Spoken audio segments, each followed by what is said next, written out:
Dyspraxia. Honestly, living the life of a dyspraxic is funny and really annoying. Here's how dyspraxia impacts my life.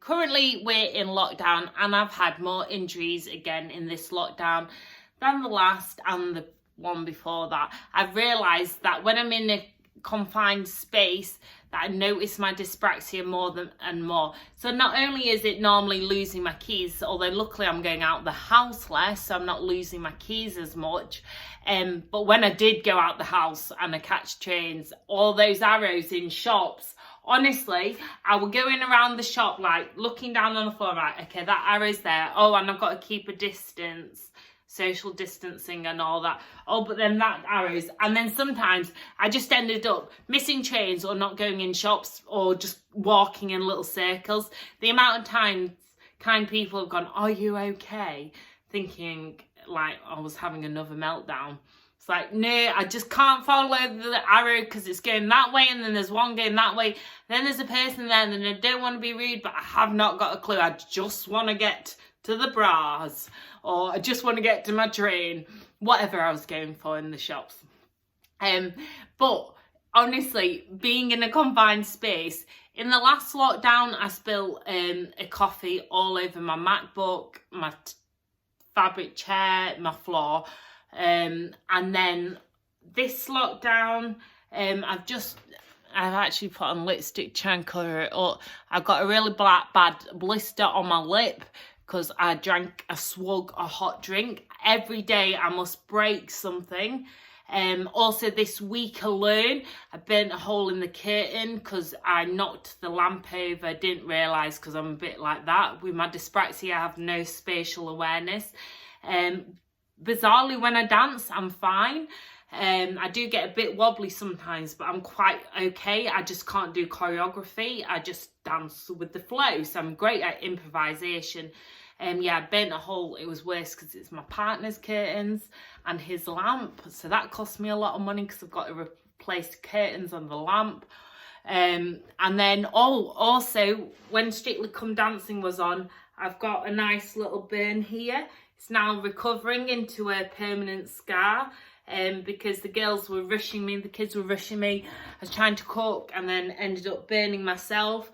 But then because I'm always rushing and then I'm knocking something else over, I don't get time to I did press it a bit with water, but then I was knocking something else over.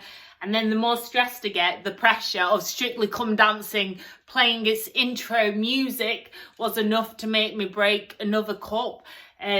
Pretty much everything in my house has broken at some point and has been fixed. There's no pole. I used to have a pole to dance on in my living room. It is there, but it's on the floor now. I don't even think I'm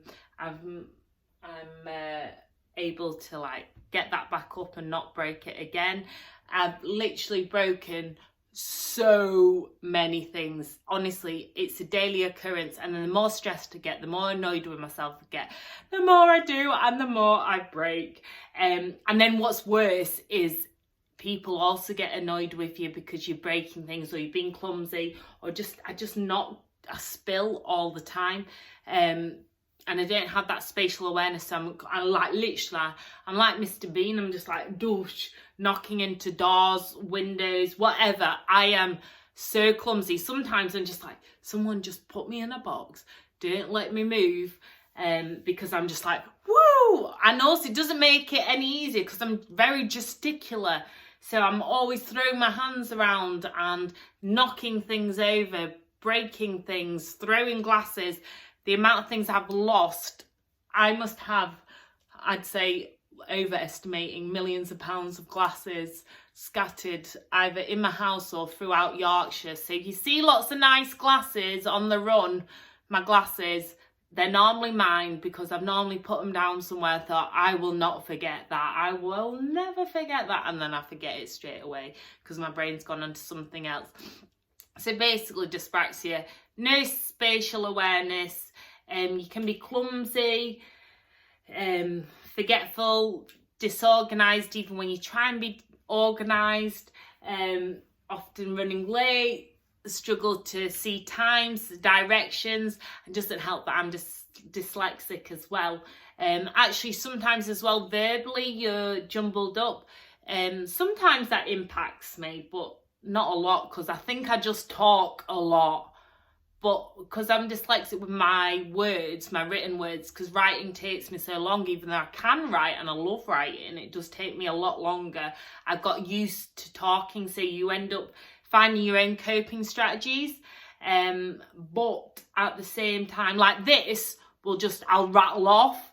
Whereas if I were to write it into a social media post, that'd take me like a few hours. Whereas this I can just do off the cuff and tell you. I'll think about it, but I'll just tell you how it is. So we're all like neurodiverse, aren't we? So it's embracing what you've got, not what we have not got. But there are like study coaches, different people can help. You can get access to work who might be able to help you in the work if you're in the UK. There's lots of ways to get help if you're dyspraxic, but it is frustrating. So I'd love to know if you're dyspraxic or if you know anyone who is, and if you've heard of it before. It's basically a coordination disorder. Unfortunately, unlike dyslexia, where I know I'm really weak in certain areas, because it's a spiked profile you have, I'm really strong in others. So my creativity is really high, whereas like my kind of attention span and also structure of words and order and reading, trying to consume reading is really, really difficult. But with dyspraxia, there isn't a spiked profile. You just got kind of challenges in life, unfortunately, other than being funny like I am, because I'm like a kind of Bambi flipping whatever it is, and falling over a lot. People find it funny, but other than that, it's a little bit annoying, I won't lie, especially when you're on your own in lockdown and you're like, oh my god, I can't even blame the kids because they're not even with me at the moment, it's just me.